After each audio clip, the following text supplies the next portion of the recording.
หลังจากเดี๋ยวบ่ได้ถ่ายคลิปมาหลายวันเดี๋ยวก็เลยพาทั้งน้องเพิ่นมากินสินดาดพี่น้องหรือว่า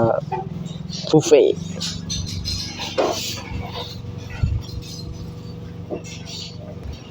พี่น้องพาทั้งน้องบุษบาแล้วก็หมู่คู่มากินโอ้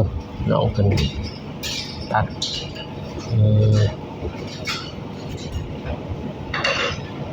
บ่ได้อัดคลิปบ่ได้ถ่ายคลิปรายวันเลยพาน้องเพิ่นมากินสินดาดเลยพี่น้องก่อนอื่นก็กราบทักทายสวัสดีเด้อพ่อแม่พี่น้องมาสุขทุกคนพี่น้องก็ขอโทษขออภัยที่ว่าบ่ได้ถ่ายคลิป4มันเต็มๆพี่น้องรายมื้อรายวัน มื้อนี้ก็เลยพาทางน้องเพิ่นมาพี่น้องเตรียมเลย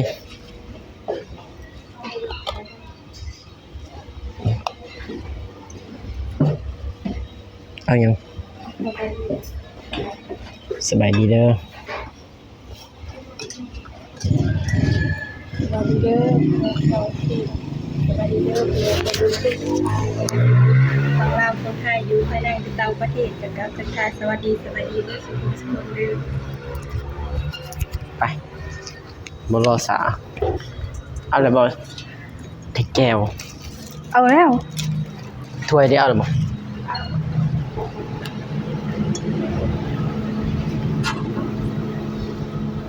เอาอย่างอีกเอาสบายนางสบายดี มีหลากหลายเมนูมีเหลือมียังครบสุดแล้วก็ปลาใส่หมูปิ้งดอก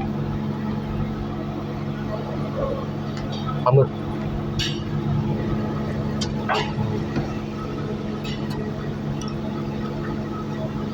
ปรุงแล้วว่าแจวปรุงแล้วแจวนี่ก็จะเป็นโซนผักมีเห็ดเข็ม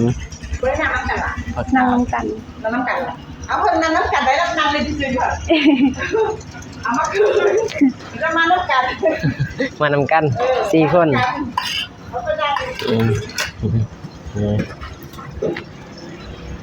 เอามาผัดนี่สุดแต่น้องเลยเต็มที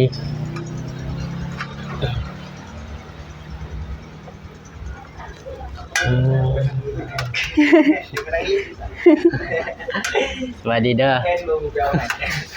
โอ้โหแล้วไปนั่งนั่นซื่อๆเป็นนางลินเนาะคิดแล้ว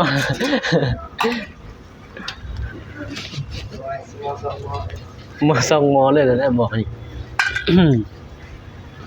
อย่าเอาลายได้กินบ่เบิดเด้บ่ได้เอาลายควบคุมเองเด้อบ่ได้บ่เบิดคุมกันได้บ่ฮะคุมได้บ่คุมได้นะ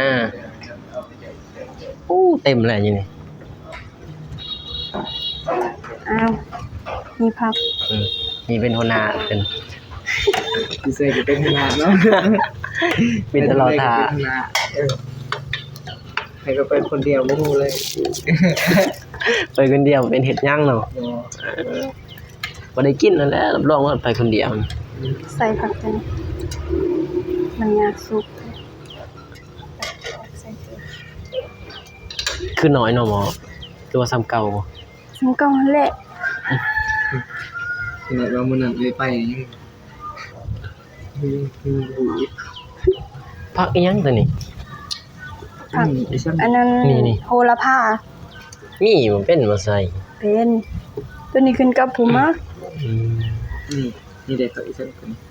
ใส่บ่ฮู้ดอกเขาอีสันมาเด้อพี่น้องโอ้ญาติดอกเขาอีสันตัวนั้นดอกไม้ธรรมศาสตร์กินไม่ถูกบ่เป็นเลยบ่ว่ากินก็สิใส่หมวกเลยบ่แล้วก็ใส่หมวกเลยเพิ่นก็คือว่าใส่มุ้งสังกะสีให้อยู่เนาะโอ้แบบตอนมาใส่แล้วแต่ว่ากินก็บ่ใส่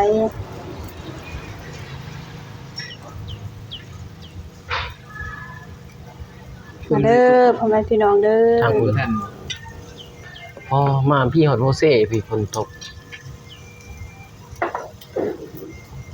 เต็มหม้อเลย ที่นี่ตก เดี๋ยวตัวบงให้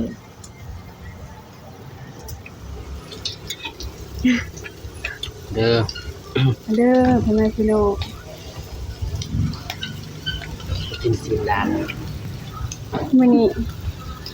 เพิ่นจ่าย อืม เพิ่นบ่สิเลี้ยงบ่ ผู้บ่าวใจให้กิน เบาๆแซนไปอ่ะผมแม่นได้เด่นขึ้นราคา เพิ่นเลย แซนเก่าเนาะ ฮะ แล้วแซนเก่าพัน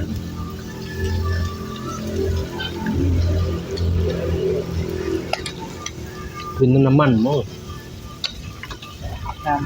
เป็นไงนะ ตัวนี้บ่ทันสิเพราะมันขึ้นได้ค่าเครื่องไม่แพง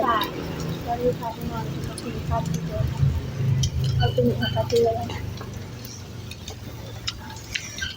ตอนนี้กำลังกินบ่ บ่แม่นตั้งแต่ไปนำกัน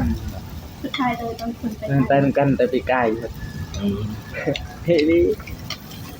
ท้องปีนี่ลางกินนี่อะไร กำลังได้กินเลยบ่สันเลือกกินนะ บ่ได้มาเวลาแต่งเพิ่นเกิดมา ที่ผู้ได้ขึ้นมาเนาะ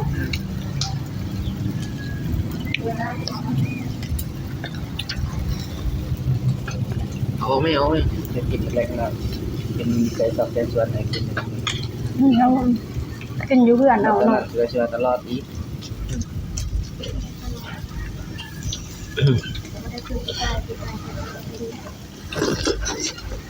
เป็นไงกินข้าวมา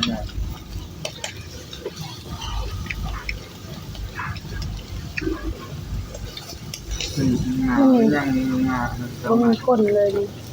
ยากทำอยู่ โตะเดียวไอเว่นนี่ ครับ ประมาณไอเว่น เข้ามาเซเว่นนี่ เสร็จแล้วเนี่ย ใส่เห็ด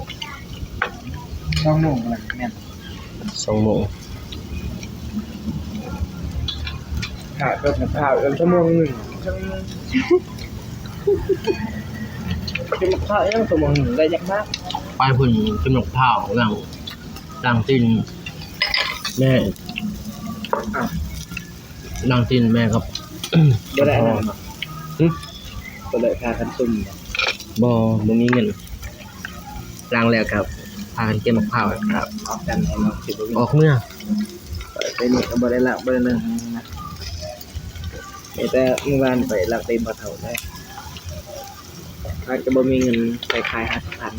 ก็อยู่แล้ว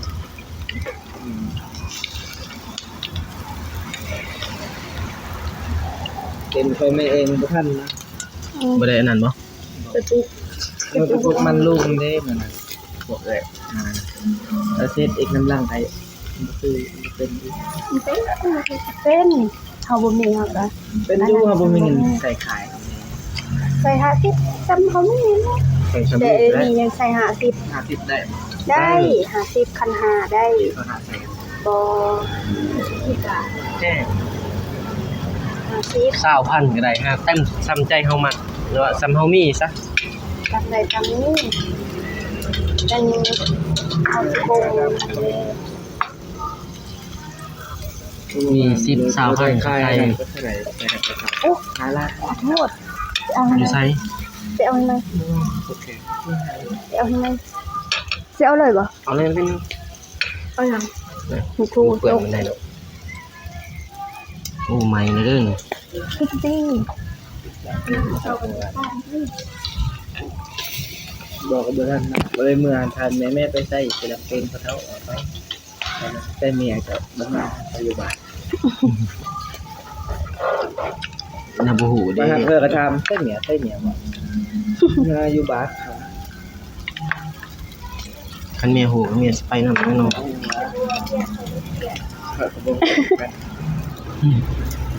เขียดอีสักอี กินสิดาดในหอบ 2 ปี 3 ปี โดนบ่ได้มา โดน3 ปี คอย3เทื่อนี่2เทื่อนี่ แต่อะไรก็ยังได้มา ก็มากับนั้นนี่แจ่วนี่แซ่บเนาะ ของเมื่อวานก็ซื้อยังได้มา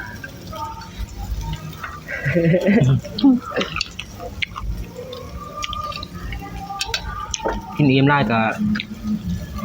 อยู่บ่ม่วนกินจังพอดี มีได้ฮอด3 ปีได้มาเทื่อหนึง ถ้าปล่อยไปได้ครับจะคิดก็ไปแปะ คือกายบ่ บ่แต่เก่าบ่ แม่น มันเก่าๆบ่ บ่ คุณบอกทันฮ้อ เทื่อสุดท้าย ไป เอาแบบ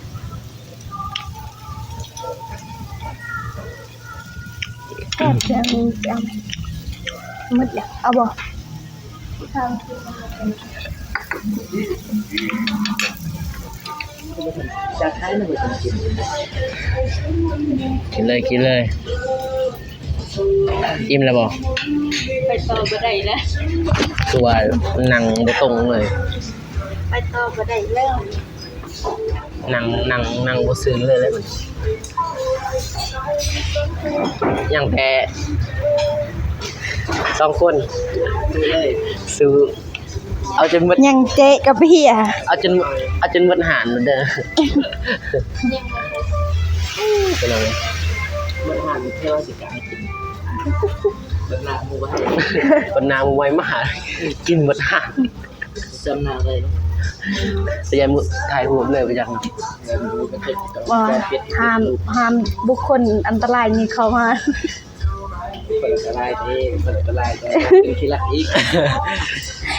เอาแบบกินลายปูดเลย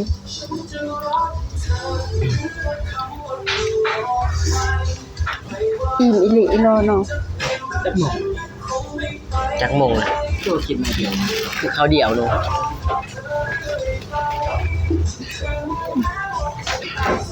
เสิร์ฟ ได้แล้ว4 โมงครับ 4 โมงหยัง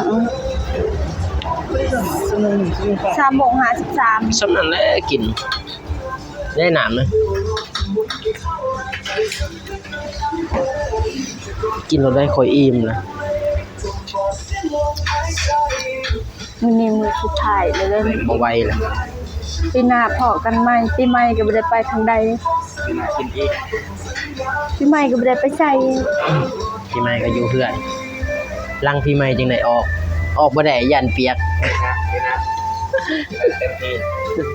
ทีนี้คือว่ามื้ออันนั้นมื้อเล่นมื้อทำอิฐก็ยังไปปลูกมันอยู่ปลูกมันเซอ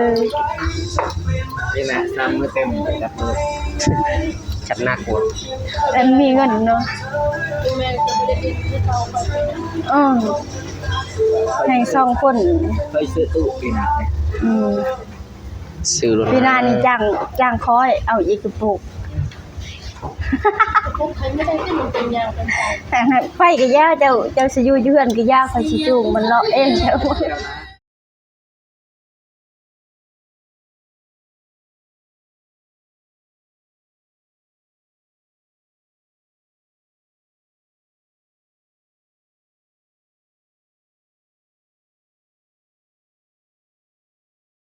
หาแทน เดี๋ยวบินหมูเอาไปเลย คน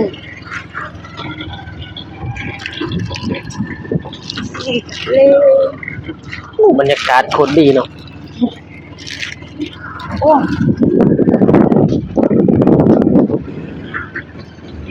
เสียหายเบิ่งทาง ทางเราวใต้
สายกา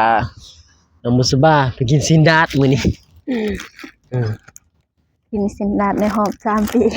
บ่ได้ไปถ่ายคลิปรายมื้อรายวันเติบได้ซี่กาอาจจะคิดถึงทางน้องเพิ่นก็เลยมื้อนี้ ซีรีส์คนกินหอดยันลืมหมดแล้วจ้ะ เป็นโอกาสมือดีพี่น้องเลยพาน้องเพิ่นล้างวิทย์ปีใหม่ถ้าจะไปมือปีใหม่ ยันเปียกโอ้ ย่านเปียกรถจักรนี่แหละ มันไปมายากย่านรถรถมันลายสองปีใหม่พาน้องมากินกันลายโพดมีแต่ว่าวิทย์ปีใหม่ย่านพ่อแม่ FC เพิ่นเสียใจคือบ่เห็นพาทางน้องบุษบาเพิ่นไปแน่พี่น้องก็มื้อนี้พาน้องเพิ่นไปพี่น้องพี่น้องคลิปนี้ก็อาจสิบ่อันใดที่ว่าบ่เหมาะสมหรือว่าเสียงใดที่ว่าบ่เหมาะสมก็ขอโทษขออภัย FC เบิดทุกคนเด้อพี่น้องเด้อก็มีแต่ว่า สิพบพอกันไหมอีกคลิปหน้าพี่น้องเลยก็จะได้อัปเดตไปคู่มือแล้วบัดนี้พี่น้องเพราะว่า วิดปีใหม่ วิ นะ ดปีใหม่แหละก็จะได้ไป โอ้บ่ได้เข้าเวียกไป บ่ได้ค่าเวียกค่างานไปออกช่วยเหลือว่าสิพาทางน้องเพิ่นไปเยี่ยมตากับยายพี่น้องเอ้ยเพราะว่าดนเติบนะเดี๋ยวบ่ได้เข้าไปเบิ่งว่า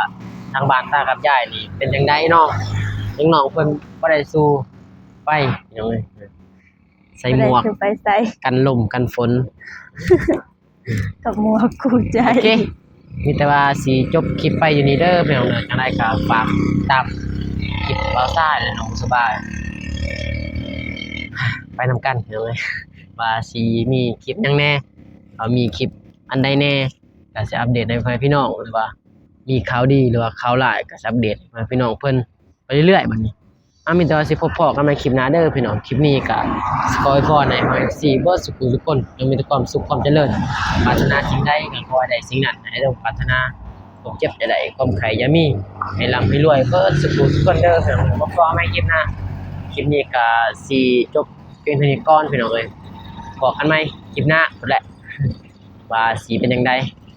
คลิปนี้ก็บ่าวสายกับน้องสบายก็ขอตัวลาไปก่อนเด้อพี่น้องว่าบอกกันใหม่คลิปหน้าคลิปนี้ขอกล่าวคำว่า สบายดีเด้อ สวัสดีเด้อพี่น้องบ๊ายบาย ไป